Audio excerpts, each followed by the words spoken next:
నిన్న KKR డీసీని awesome train ఎక్కించేసింది. Match విషయానికి వస్తే టాస్ గెలిచి బ్యాటింగ్ ఎంచుకున్న డీసీ కేకేఆర్ బౌలర్లు అద్దడగొట్టారు. డీసీ బ్యాటర్స్ లో ఏ ఒక్కరిని కూడా గ్రీస్ మీద స్టాండ్ అవ్వకుండా చేశారు. కేకేఆర్ బౌలర్లు వరుణ్ చక్రవర్తి 4 ఓవర్లేసి 16 రన్లు ఇచ్చి 3 వికెట్లు తీయగా, నక్షత్రాన వైభవ్ అరోరావు చెరో 2 వికెట్లు తీశారు. నారాయణ్ స్టార్క్ చెరో వికెట్ తీయగా, డీసీ బ్యాటర్స్ లో కుల్దీప్ యాదవ్ హైయెస్ట్ స్కోర్ అవ్వడం విశేషం.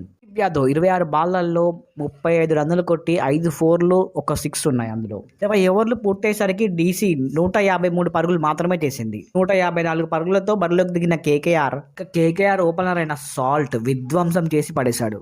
33 బంతుల్లో 68 పరుగులు చేయగా, 5 సిక్సర్లు 7 4లతో 206 స్ట్రైక్ రేట్ మెయింటైన్ చేశాడు. ఇక కేకేఆర్ 16.3 ఓవర్లోనే మ్యాచ్ ఫినిష్ చేసింది. కేకేఆర్ ఈ విజయంతో 12 పాయింట్లు సొంతం చేసుకుని మంచి రన్ రేట్తో కొనసాగుతుంది. టాప్ 2లో కొనసాగుతుంది.